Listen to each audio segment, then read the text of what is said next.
I was on Talk is Jericho. He had the album. Name dropper. Sorry, what? Uh-oh. There's a point to the story. Oh. There was something. It was leading to something. But you know what? I'm not. You know what? F you. I'm not going to tell you. Now I'm not going to. Now I'm not going to. No. F it. F it. Chris, now I'm not going to tell you. Me Chris Jericho told you that he invented another move. Is that what you're going to say? No, I was going to say I was on Talk is Jericho with Bully, and we were on the classic album showdown between Too Fast for Love and Shout at the Devil. So I was going to ask you, of those, would you say those are the two quintessential Motley Crue albums? Absolutely love them. Too Fast for Love is still like a punk CD. I love it so much. So great. So you go for Too Fast for Love. Yeah, I lean that way, but I don't play any albums. I just hit it and let it go. Except for like a Virgin and like the new album stuff. I can't do that. That's shit. That's see, I'm more of a Shout at the Devil guy. So that's when I discovered Motley Crue, is when Shout at the Devil came out. So you're young. So when did you get into Motley Crue? I've been locked in the 80s since I was born in the 80s. So I still dress in stonewashed jeans and a rock and roll sleeveless t-shirt. So that's my time. No one introduced it to me. My dad played like the Doors and CCR, that kind of stuff. But I got into it. Man, it just fits. I love it. I love screaming my voice out, even though I can't sing. It's my favorite thing. All right. Well, music's a big part of Busted Open, so I'm sure we're going to get into some music conversations. We've had Snake Sable from Skid Row as a guest, Nita Strauss as a guest, Lars Fredrickson as a guest. We've had a lot of musical guests on the show that listen to the show on a daily basis, so you're going to get acquainted with all of them if you not already are. I love that. I love that correlation with rock and rollers, with stand-up comedians, wrestlers, everything. You go, like, you're on the road, you're traveling, you're doing things, you're going to another town and talking to different people and putting on your show. I live for that, man. That's the best. I love going to see a cover band, even if I'm in town. It's the best. I mentioned musicians. I didn't mention stand-up comedians, because those people are the fucking dirt worst stand-up comedians. They have the dirt worst. They are dirt worst. Why? They're funnier than you. That's why. That's the difference. No, they have no sense of humor at all. They're only funny when they're on stage, and then they're void of personality when they're off stage. Terrible and miserable and just bumming around and shuffling around. Fucking miserable human being. Am I right? Dude, I'm 100% right on that. They suffer for their craft. That's what this is. They're artistes. You wouldn't understand. There's a nuance there. There's just like, you have to be this troubled, starving artist that can break free and say something like, I don't know. You just got to step out of the box and just show that your poetic side, that the beauty and the majesty of the brains that we have, or just say some dick jokes on stage. Either way. Well, that always works. Yeah. All right. Those always work. Those always work. Yeah. I get a laugh every time. All right. You mentioned troubled. I had a little trouble with the end of Dynamite from Wednesday night. I always, first of all, Willow's getting beat down. Mercedes mentioned at the start of the show, she called out Willow, but then she's coming for the save for Willow, which was a little confusing to me. Plus maybe it's nitpicking, but it's always a bone of contention with me. You're coming down to save somebody, but they hit your music and then you're dancing at the top of the stage while your friend's getting beat down that you're coming out there to save. And I also, and Tommy completely disagreed with me on the show yesterday about this. Julia Hart, a part of that. She's your TBS champion. I don't want to see Mercedes going after a mid-card title. I would rather see her going after a world championship. What did you think of the end of Dynamite from Wednesday night? Let's break into a couple pieces, because one, that's immediately what I thought was here's the big save, and then you're stopping on the stage to do a dance or something. But I feel like this is the few times that works. We don't know that she's coming out to make the save. We don't know that she wants to save the person that she called out with unfinished business. You don't know what that means. So I don't mind the half of a couple of extra seconds of on the stage going, everybody, this is about me, not everybody else. I get that. This is wrestling. So you don't, I was like, oh, she's not running down to save her. The first thing that popped in my head was maybe she doesn't want to.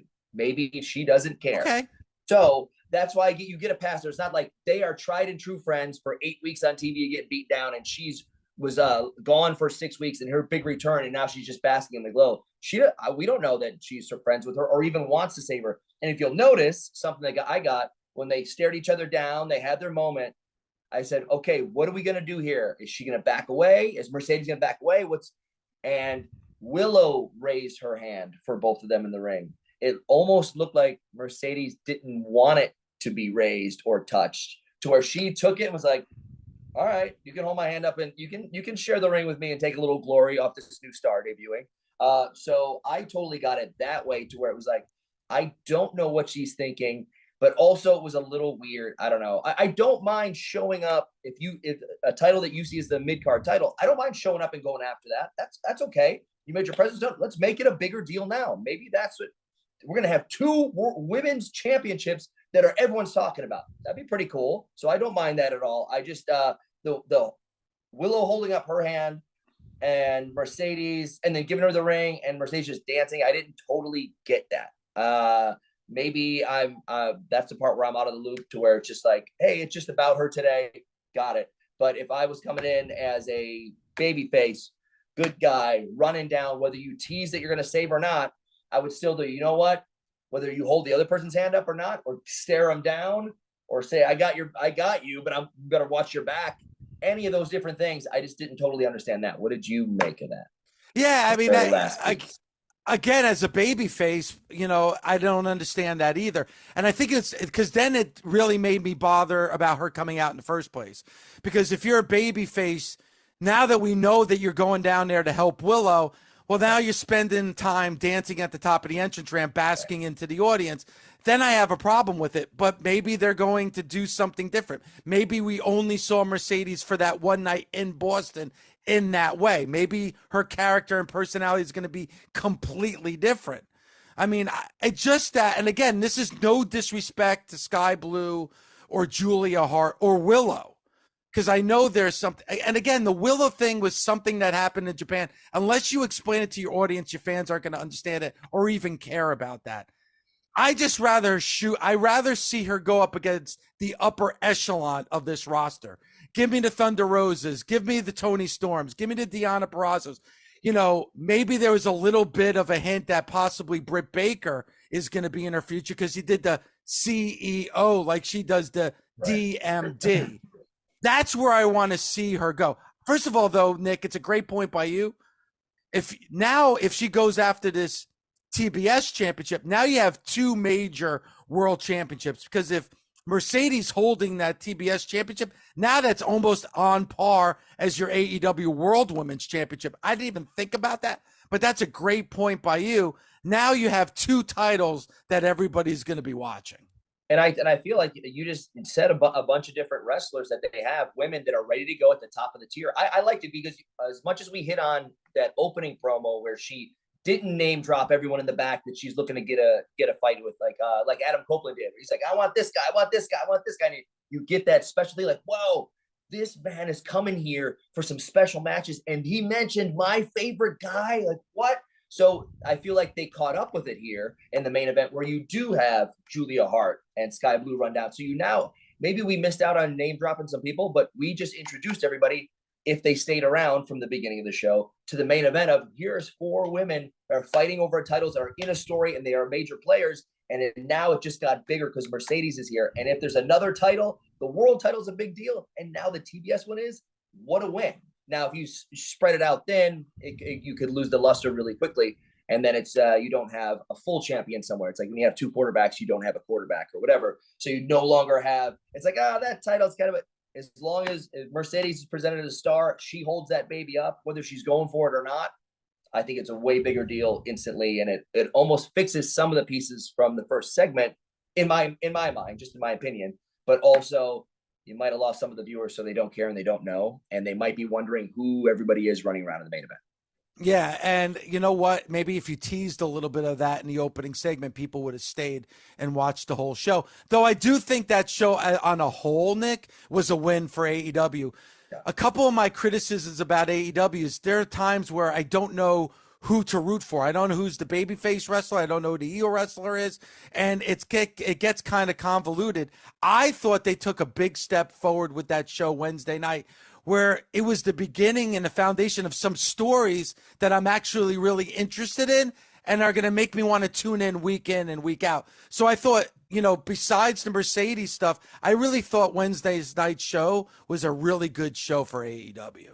I thought it was great, and they knew they talked it up big. They built up some stories from the week or two before, and they made it seem like it was a big PLE or a PPV night. And Yep. Again, let's not gloss over. It wasn't announced that Mercedes was going to be there. I love that. It's like a poorly kept secret that everybody kind of knows. But to have that much of a hiatus to where you don't know when you emerge if everyone's going to be there for you or if just the hardcore fans will be there. And to have that moment of a big show, a hot crowd, a great show that was built up, and you're not even totally named, but most people are there to see you. That's a huge win, I think, when you're focusing on all the positive aspects. That's pretty cool to be able to do that. You can only do it with a handful of people in the world.